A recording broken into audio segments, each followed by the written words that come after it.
Ion कलाम खुदा में से जो तलावत की गई है उसको हम एक बार फिर आगे पीछे पढ़ेंगे,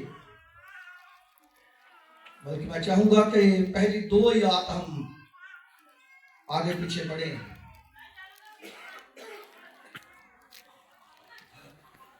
ऐ फर्जंदो, खुदावन में अपने माँ बाप के फर्मा बरदार रहो, क्योंकि ये वाजिब है अपने बाप की और माँ की इज्जत कर।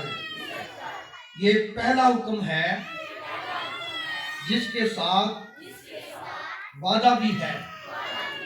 आमीन। आए चंद दिनों के लिए अपने सरों को झुकाएं, अपनी आंखों को बंद करें। हर एक जिंदगी अपने अपने लिए खुदा से कलाम मांगे और फिर एक दूसरे के लिए, और जितने लोग इस कलाम को सुने उन सब के लिए कि सुना हुआ कलाम उनकी जिंदगियों में सराहियत करे, जड़ पकड़े, 100 गुना फल लाए। हालेलुया। सब मांगे, लिखा है मांगो तो दिया जाएगा। अपने अपने लिए खुदा से कलाम मांगे। Hallelujah hallelujah. अभी तक लोग खामोश हैं। हम सब खुदावन से मांगे अपने लिए, अपने घराने के लिए, अपनी कलीसिया के लिए, नौजवान नस्ल के लिए। Hallelujah hallelujah. तेरा शुक्र हो खुदावन, जलाल के बादशाह, तेरे लोगों के लिए तेरी शुक्रगुजारी करता हूँ जिन्होंने जी भर के तेरी प्रस्तुति की है और अब तेरे कलाम को सुनने के लिए तैयार है। ऐ बाप, मैं कमजोर हूँ, लेकिन तेरे बेटे यीशु का लहू मुझे जोर बख्शने की कुदरत रखता है। मैं घटूं और तू बढ़े, और तू अपने लोगों से कलाम कर। तेरा कलाम मेरी जिंदगी में और इन तमाम जिंदगियों में और उन सब की जिंदगियों में जो तेरे कलाम को सुने 100 गुना फल लाए। यीशु मसीह नासरी के नाम से मेरे अजीज, कलाम खुदा में से जो तलावत की है, ऐ फर्जंदो, खुदावन में अपने माँ बाप के फरमाबरदार रहो, क्योंकि ये वाजिब है। यहाँ पर जितने भी बच्चे बैठे हैं, बेटियां हैं, बेटे हैं, नौजवान हैं, बुजुर्ग हैं, ये सबके लिए कलाम है। किसी एक उम्र के लोगों के लिए नहीं है, बल्कि हम जितने यहाँ पर बैठे हैं जिनके माँ बाप नहीं हैं, वो भी इस कलाम को अपनी जिंदगी का हिस्सा बनाएं, ताकि इस कलाम के वसीला से अपने आसमानी बाप की फरमाबरदारी कर सके। मेरे अजीज, मुकद्दस पौलुस इफ्सियों के खत में यह बड़ी खास बात इफ्सियों की कलीसिया को लिखता है, खसूसन नौजवानों को, और आज भी खसूसन नौजवान नस्ल के लिए जो यहां पर बैठे हैं और जो इस कलाम को जिंदगी में कहीं भी बैठकर सुनेंगे, उन सब के लिए यह कलाम बरकत का सबब होगा। मेरे अजीज, जिस तरह हमने पढ़ा है कि ऐ फर्जंदो, खुदावन में अपने माँ बाप के फरमाबरदार रहो, क्योंकि ये वाजिब है। और फिर आगे लिखा है, अपने बाप की और माँ की इज्जत कर। ये पहला हुक्म है।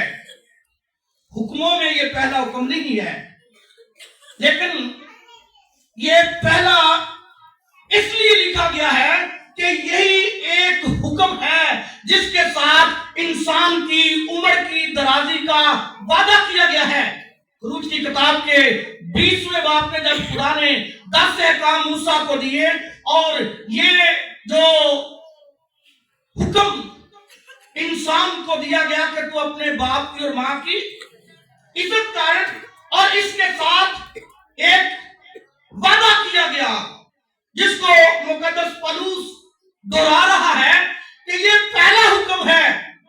हुक्म तो 10 हैं और उन 10 हुक्मों में ये पहला हुक्म है जिसके साथ ये वादा है कि तेरी उम्र जमीन पर दराज होगी, लंबी होगी। और ये एक बड़ा खास फार्मूला है कलाम मुकद्दस में से। आजकल लोग फिट रहना चाहते हैं, फिटनेस ढूंढते हैं कि हम फिट रहे, हमारी उम्र लंबी हो, लेकिन कलाम खुदा के मुताबिक ये एक बड़ा खास फार्मूला है। अगर हम अपनी जिंदगी में अपनाएं तो हम बहुत फिट हो सकते हैं और इस जमीन पर हमारी उम्र बढ़ सकती है, लंबी उम्र पा सकते हैं, क्योंकि कलाम खुदा में ये लिखा हुआ है कि ये पहला हुक्म है जिसके साथ वादा भी है ताकि तेरा भला हो और तेरी उम्र जमीन पर लंबी हो, दराज हो। यहां पर हमें फरमाबरदारी करने के लिए कहा गया है, और न सिर्फ खुदा की बल्कि इंसानों की, माँ बाप की। और कलाम खुदा में हम देखेंगे कि वो लोग जो फरमाबरदारी करते हैं उनका नाम इस जमीन पर जिंदा रहता है, उनकी उम्र लंबी होती है। और जो नाफरमान है उनकी उम्र पूरी नहीं होती, उनकी उम्र जो है वो खुशियों की बजाय गमों की हालत में हो जाती है। उनकी जिंदगी में दुख, मुसीबतें, परेशानियां, खस्ताहाली उनका मुकद्दर बन जाती है। कलाम खुदा में खुदा यीशु ने एक तमसील दी कि एक शख्स के 2 बेटे थे, और जो छोटा बेटा था उसने अपने बाप को चैलेंज कर दिया कि जो मेरा हिस्सा है वो मुझे दिया जाए, क्योंकि उसकी सोबत जो थी वो ऐसे लोगों के साथ थी, और ऐसे लोगों के साथ सोबत रखने के सबब से, तलक रखने के सबब से, उठना बैठना रखने के सबब से, उनके साथ वक्त गुजारने के सबब से उसकी सोचें बदल गई, ख्याल बदल गए, और इस बात को भूल गया कि अगर मैं अपने बाप का फरमाबरदार हूंगा तो मेरी जिंदगी बाबरकत होगी। ज़बूर पहले इसमें लिखा है, मुबारक है वो जो शरीरों की सलाह पर नहीं चलता और ठट्ठाबाजों की मजलिस में नहीं बैठता, खताकारों की राह में खड़ा नहीं होता, बल्कि खुदावन की शरीयत में उसकी खुशनुदी है, और वो उस दरख्त की मानद है जो पानी की नदियों पर लगाया गया, जिसका पत्ता भी नहीं मुरझाता, जो अपने वक्त पर फलता है। मेरे शीश और फिर आगे लिखा है, लेकिन शरीर ऐसे नहीं बल्कि वो भूसे की मानद है। और ये वो लोग हैं जो फरमाबरदारी नहीं करते, जो ऐसे लोगों के साथ तल्लक रखते हैं जिनकी जिंदगी खुदा से दूर है। और ये जो इस शख्स का छोटा बेटा खुदा यीशु ने जो तमसील दी है मुशर्रफ बेटे की, ये अपने बाप को चैलेंज करता है कि जो माल का हिस्सा मेरा बनता है वो मुझे दे दे, क्योंकि ये अपने बाप का नाफरमान हो गया था। जो बड़ा बेटा था वो फरमाबरदार था और छोटा बेटा नाफरमान हो गया। और जब इसने बाप को चैलेंज कर दिया, बाप ने मजबूरन उसका हिस्सा उसे दे दिया। अपने साथियों संगियों के साथ वो सारी दौलत इकट्ठी करके दूर दराज मुल्क में चला गया, वहां पर नशेबाजियां की, अयाशी की, शराब नोशी की, और फिर वो सारा जो माल था बदचलनी में उड़ा दिया।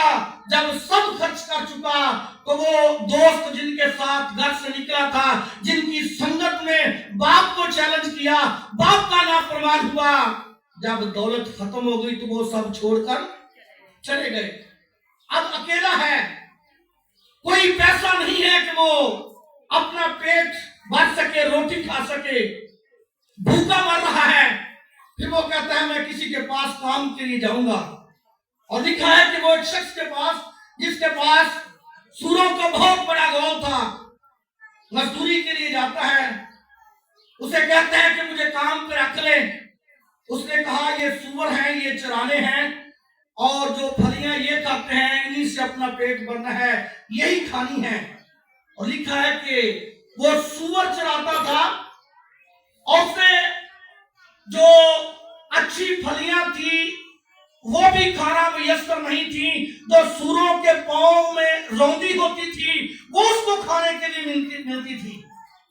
जब भूखा मर रहा है तो एक दिन होश आया कि मेरे बाप के घर में बेशुमार नौकर अच्छा खाते हैं, अच्छा पहनते हैं, लेकिन मैं यहाँ पर भूखा मर रहा हूँ।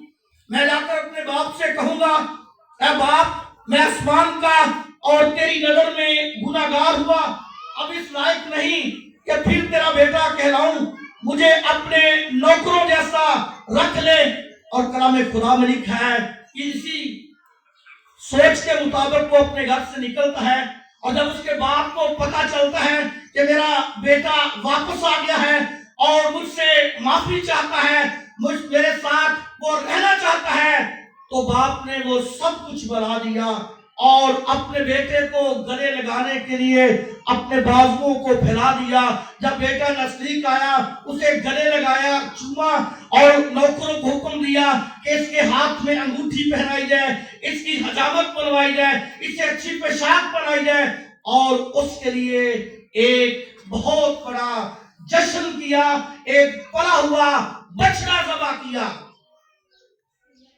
मेरे अजीज, जब बड़े बेटे को पता चला तो वो नाराज हो गया कि मैंने तो कभी एक बकरी का बच्चा भी अपने दोस्तों के साथ नहीं खाया, और इसने सब कुछ उजाड़ दिया है, और फिर इसके लिए जश्न। तो बाप ने कहा, बेटा, जो कुछ मेरा है वो सब तेरा है। तेरा ये भाई खोया हुआ था, अब वापस आया है, मर गया था, अब जिंदा हुआ है, इसलिए खुशी करना ये जरूरी था। मेरे अजीज, जब कोई मुस्तरफ की तरह नाफरमान हो जाता है तो फिर उसकी जिंदगी खस्ता हाल हो जाती है, भूखा मरता है, सूरों के पांव तले रोती हुई फलियां भी अच्छी तरह नसीब नहीं होती। लेकिन हमारा खुदा जो मुस्तरफ के बाप से भी बढ़कर हमसे मोहब्बत करता है, फिर भी हमें अपने बाजुओं में लेना चाहता है, गले लगाना चाहता है, हमें वो अख्तियार देना चाहता है, फिर अपना बेटा बनाना चाहता है। इसलिए हमें ऐसे लोगों के साथ उठना बैठना, आना जाना, तलक रखना हमारी सेहत के लिए अच्छा नहीं है। हम ऐसे लोगों के साथ तल्लक कायम करके खराब होते हैं, पसगस्ता हाल होते हैं, और उस हालत में आ जाते हैं जिसमें नौकर भी नहीं होते। इसलिए लिखा है कि ऐ फर्जंदो, खुदावंद में अपने माँ बाप के फरमाबरदार हो। जो फरमाबरदार रहते हैं उनकी ये हालत नहीं होती जो मुसरफ की हुई। मेरे अजीज, और ये कलाम जो है सिर्फ नौजवानों के लिए नहीं है, ये कलाम बेटियों के लिए भी है। कलाम खुदा में हमें कज़ात की किताब में एक कहानी मिलती है इफ्ता जलादी की। इफ्ता जो था ये जलाद का बेटा था, ये कस्बी का बेटा था। जलाद की जो ब्याही हुई बीवी थी उससे भी बच्चे पैदा हुए, लेकिन जो इफ्ता था ये एक कस्बी थी जिससे ये पैदा हुआ, और ये जलाद का बेटा था। लेकिन जलाद के दूसरे बेटों ने, दूसरे बच्चों ने इसे घर से निकाल दिया। उन्होंने कहा कि तू एक कस्बी का बेटा है, इसलिए हम तुझे अपनी मिरास का वारिस नहीं होने देंगे, हम तुझे यहाँ पर नहीं रहने देंगे। और कलाम खुदा में लिखा है कि इफ्ता को उन्होंने घर से निकाल दिया। और इसके बाद फरिश्तियों के साथ